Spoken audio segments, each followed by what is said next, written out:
Welcome to Mayurbhanj attraction cook के tour आपण मानक अनेक अनेक शुभेच्छा और स्वागत जनाऊँ। आज आम बनइबू फूलकोबी आ ग्रीन मटर तरकारी बनइबू। एणिकिना आम नहीं गोटे फूलकोबी आउ मटर नहीं। तो फूलकोबी को प्रथम आम भल भाव में काटिकिना धोई नवा आ मटर गुड़िक प्रथम चपा छड़े। बर्तमान आम फूलकोबी को काटि नौचे और से गुड़िक आम धोई नवा। फूलकोबी को पतला पतला काटिले से गुड़िक सीझी थाए, आम मोटाड़िया रखिले से गुड़िक सीझी न थाए। तेणुकिना आम पतला पतला करकिना काटि नौचे। एबे आम मटर चपा गुड़िक आम छड़े नौचे।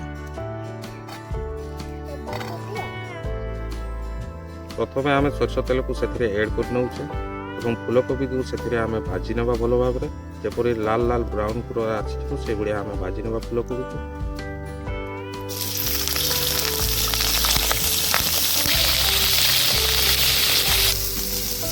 फूलकोबी गुड़िक हल्का गोल्डन कलर आसी से गुड़िक आम काढ़ी नवा।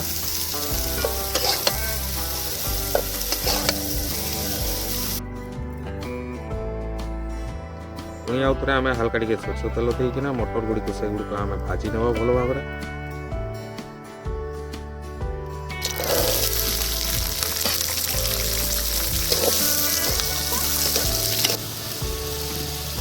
मटर गुड़िक हल्का भाजी हो जाए से गुड़िक आम काढ़ी नौचे। ग्रीन मटर फूलकोबी प्रस्तुत प्रणाली आम नहीं 2 छोट चामच गोटा जीरा, 2 छोट चामच गोटा धनिया, अदा और रसुण से गुड़िक प्रथम आम शिल साहाय्य से गुड़िक आम बाटी नवा। घरे मसला बनइले से गुड़िक अधिका टेस्ट आसी था। तेणुकिना आम घरे मसला ही एगुड़ी को बनाऊे और से गुड़िक प्रथम आम भल भाव में शिल साहाय्य से गुड़िक आम बाटी नौचे।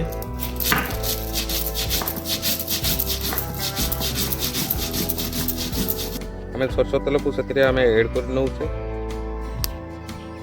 तेल एवं गरम हो जाए से आम कटा जा पियाज और तेजपत्र को से आम एड करदे एवं से गुड़िक ब्राउन कलर होगा पर्यंत आम से गुड़िक आम भाजी नवा। पियाज एवं संपूर्ण लाल लाल हो जाए से आम बटा जा मसला को से आम एड कर दौचे और से गुड़िक किसी समय आम भाजी नवा।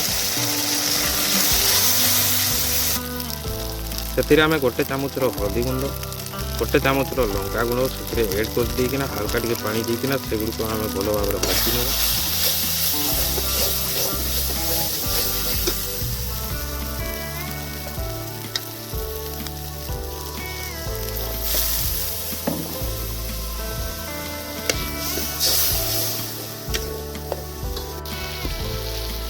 तरकारी टेस्ट आम से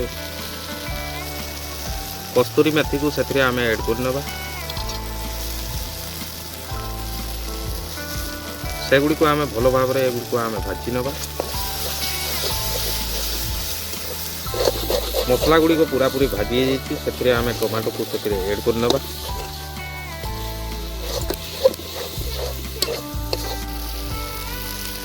टमाटो भाजी सारी से आम ग्रीन मटर आ फूलकोबी को से आम एड करदे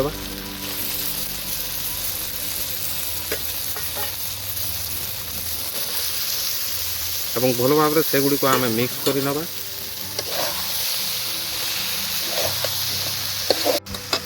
से आम 2 कप पानी आम से एड कर नौचे।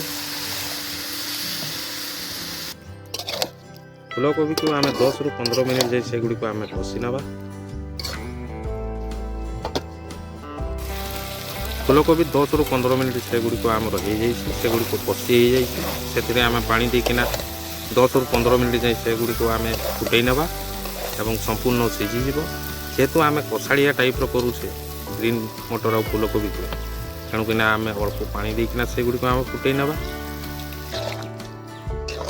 एगुड़ी को आम 10 ରୁ 15 मिनट जाए ढाकण साहाय्य आम ढाकिना रखा।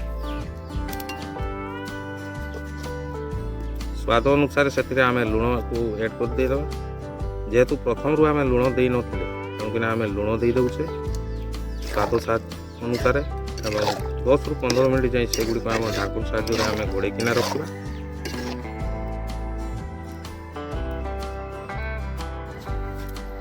तब 10 ରୁ 15 मिनट हो सारी ढाकण को आम काढ़ीदे आम देदेबा गरम मसला आउ कटा जाइଥିବା धनिया पत्रକୁ ସେଥିରେ ଆମେ ଏଡ୍ କରିଦେଉଛୁ ଯେହେତु ତରକାରୀର ଫ୍ଲେଭର ଟିକେ ଅଧିକା ଆସିବ ସେଥିପାଇଁ ଆମେ କଟା ଯାଇଥିବା ଧନିଆ ପତ୍ରକୁ ଆମେ ସେଥିରେ ଦେଇଦେଉଛେ ଏବଂ ସେଗୁଡ଼ିକ ଭଲ ଭାବରେ ମିକ୍ସ କରିନେବା।